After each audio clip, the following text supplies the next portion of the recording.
서울 신랑과 경상도 신부가 깨가 쏟아지는 신혼생활을 하고 있었습니다. 어느 날 국수를 삶아 먹다가 이 사투리 때문에 말다툼이 벌어졌습니다.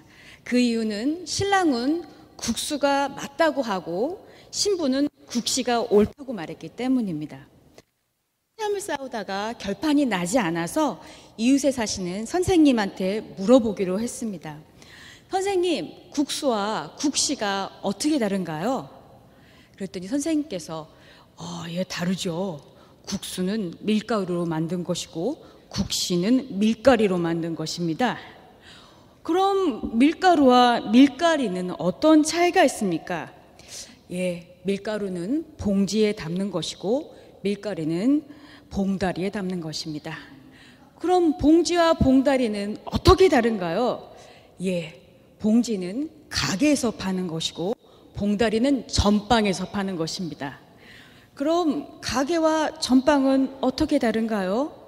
예, 가게에는 아주머니가 있고 전방에는 아지매가 있습니다.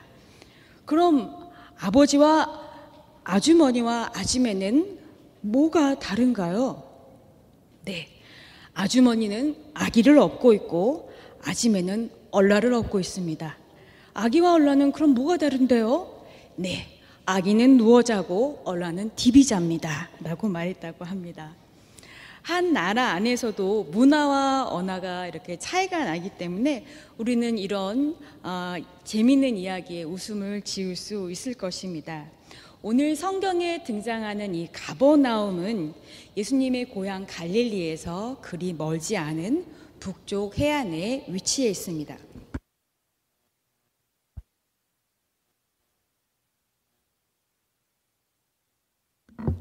당시에는 가버나움이 매우 번화해서 세관도 있고 큰 회당도 있고 주민들이 많이 거주하던 곳이었다고 합니다. 베드로와 안드레, 요한과 시몬 야고보를 그리고 세리 마태를 부르신 것도 이 가버나움이었습니다. 당시 가버나움은 로마로 이렇게 직접 연결된 도로가 있었고 유대 땅에서는 특이하게도 유대인과 이방인이 함께 지내는 상당한 규모의 국제 도시였다고 합니다.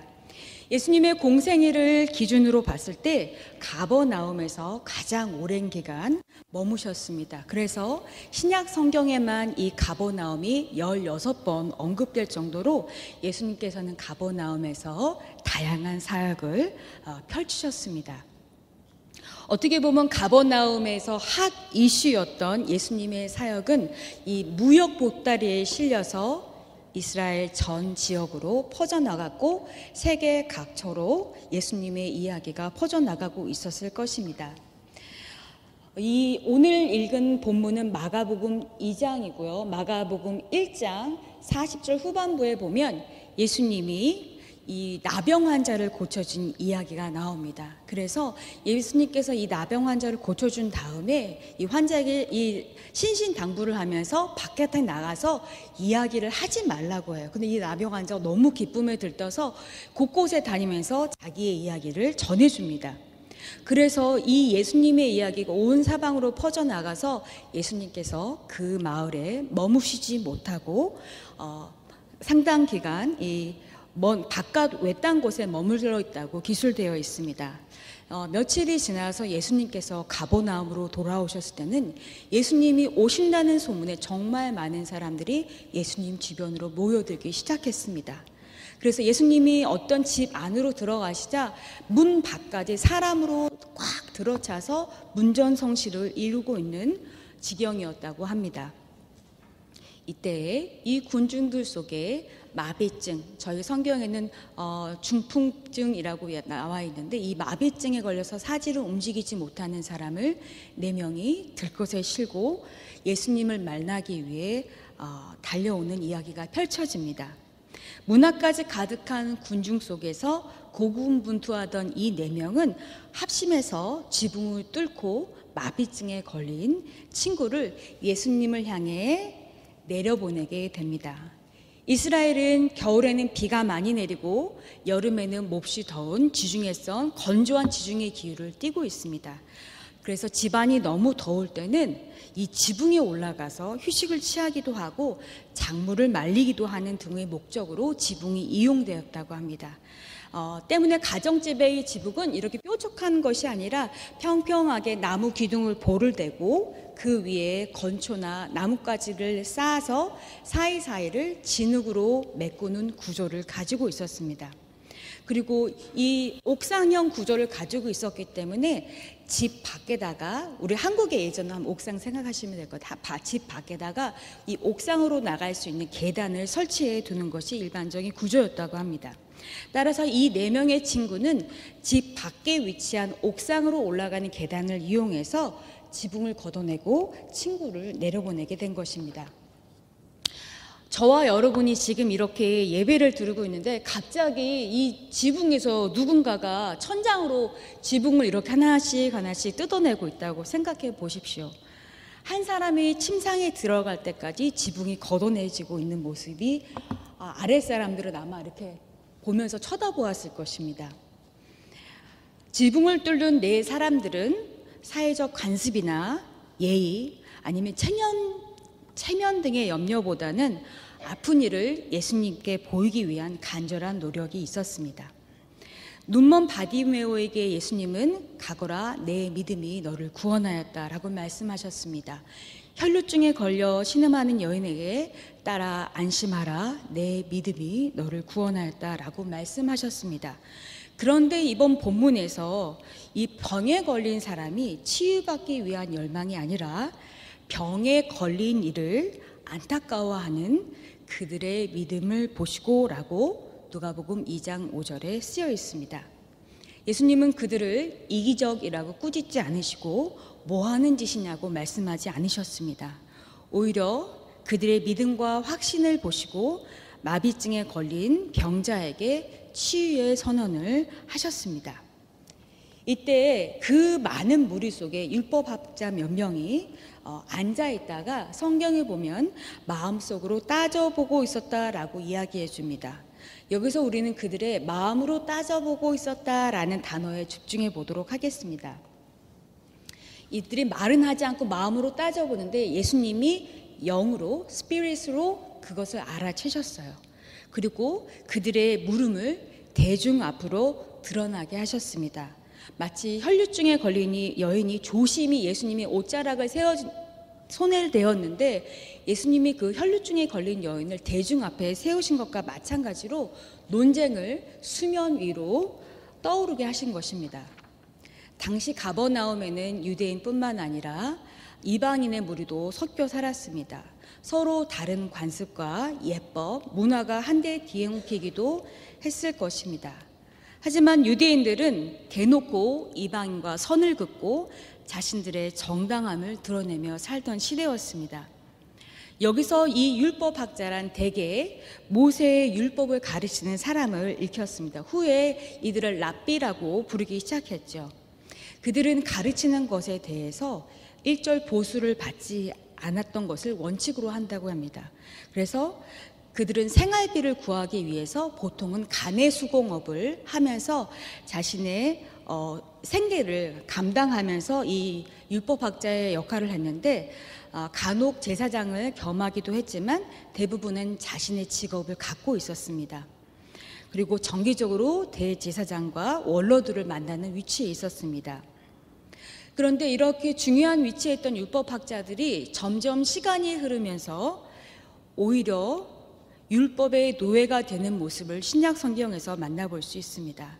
모세가 전해준 기본 율법에 준수하고 형식만을 강조했을 뿐 율법이 원래 지니고 있었던 하나님의 사랑이 율법을 통해 드러나지 않게 된 것입니다. 그렇기에 예수님께서는 율법학자들을 질책하셨던 것입니다. 율법학자들이 마음으로 분노한 것은 무엇이었을까요? 첫 번째, 이 자가 하나님을 모독하는구나. 하나님 한 분밖에 누가 죄를 사할 권세가 있는가라고 말했지만 그 율법학자가 말하는 이면에는 병자를 죄인이라고 낙인 찍는 관습과 그동안 유대 공동체가 정한 규칙을 파괴하는 예수님을 향한 분노가 서려 있습니다. 그들은 병자의 고난에 대해 공감하고 그를 살리기 위해 친구들이 맨손으로 지붕을 긁어내는 간절함보다는 관습의 파괴가 그들의 마음을 더 괴롭게 한 것입니다. 이 당시만 그러할까요? 사회적으로 결정된 규범, 또 기대에서 벗어난 사람들을 향한 폭력을 우리는 지금도 경험하고 있습니다.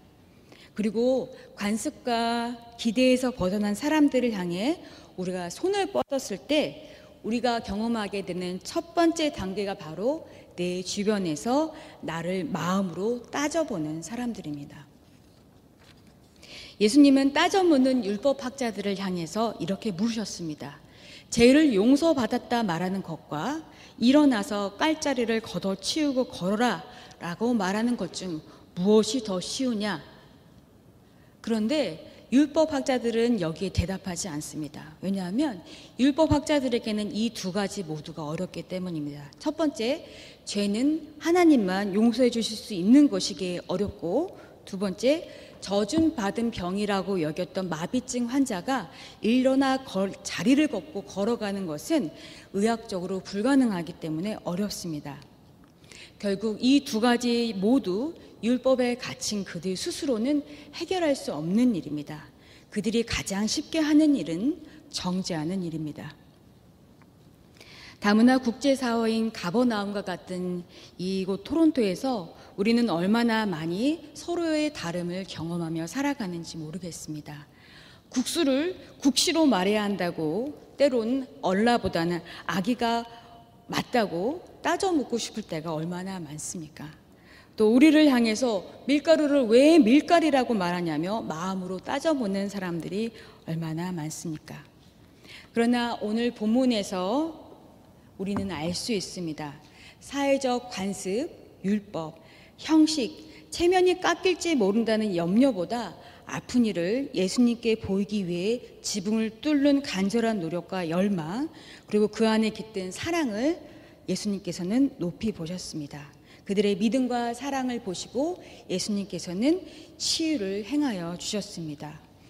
우리에게도 이와 같은 믿음이 있기를 소망합니다. 우리가 내어뻗는 따뜻한 행함, 창조 세계를 향한 열망, 또 이웃을 향한 위로의 손길, 또 소외받는 사람들을 향한 따뜻한 눈빛들에 담긴 간절함을 예수님께서 보시고 치유의 역사, 해방의 역사가 이 땅 안에 퍼져나가기를 소원합니다.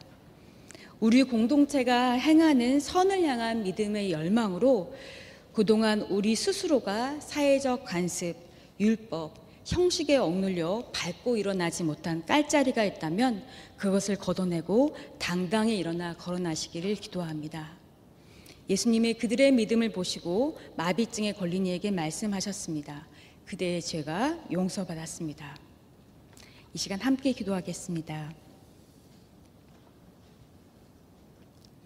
사랑의 주님, 그동안 우리는 가슴의 법에 얽매여 이웃의 아픔을 모른 척하지는 않았는지 헤아려 봅니다. 갈라디아서 3장 28절은 우리에게 유대인이나 그리스 사람이나 종이나 자유인이나 남자나 여자나 차별이 없으며 우리가 그리스도 예수 안에서 다 하나이기 때문이라고 알려줍니다. 우리가 확신이 없거나 무엇을 해야 할지 모를 때마다 주님께서 우리를 인도해 줄 내면의 사랑의 목소리를 믿습니다.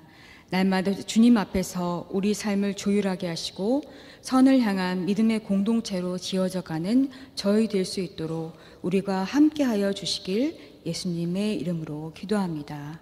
아멘.